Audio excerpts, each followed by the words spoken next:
All right, today we're diving into a book you've almost certainly heard of, Rhonda Byrne's The Secret. We're going to break down its core message, exploring the main ideas straight from the source itself. Let's get right into it. So let's just kick things off with this really powerful promise from Bob Proctor, who's one of the key voices in the book. I mean, it's a huge claim, right?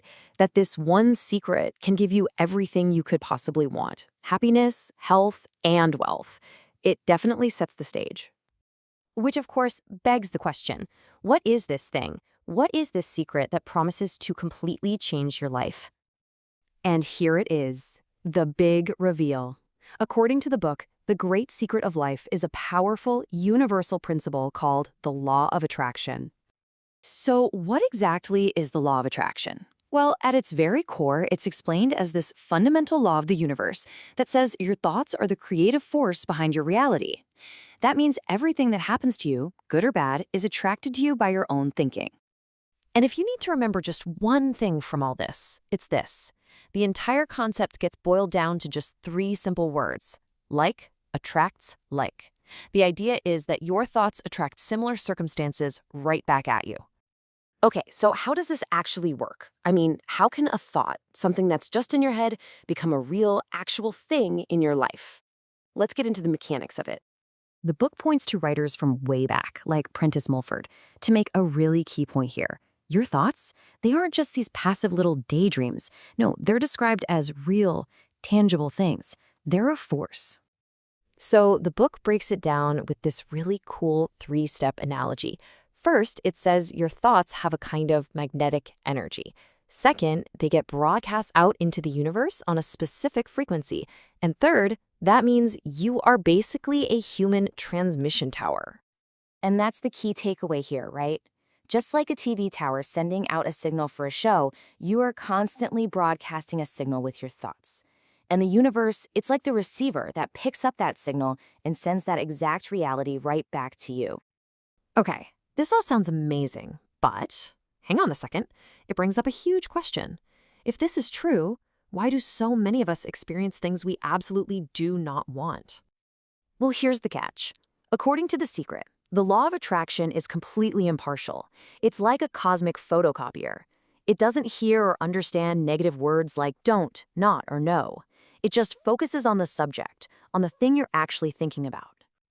And this is where people get caught in the trap. When you're thinking, I don't want to be late, all the universe supposedly hears is late, late, late. If you're focusing on don't get sick, well, you're just broadcasting the frequency of sick, sick, sick. This is why, according to the book, worrying is so destructive. It literally attracts the very thing you're trying to avoid. To make this really concrete, the book gives us a real-world story about a student named Robert. Let's see how this actually played out for him.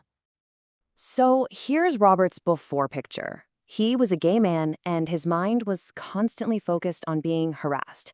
It's what he didn't want, but it's what he thought about. And what did he get? More harassment. It happened everywhere, at work, on the street, and even when he was on stage trying to do his dream job as a comedian, it was just a vicious cycle. But then, everything changed. Robert made a conscious decision. He stopped focusing on the bad stuff and started focusing only on what he did want.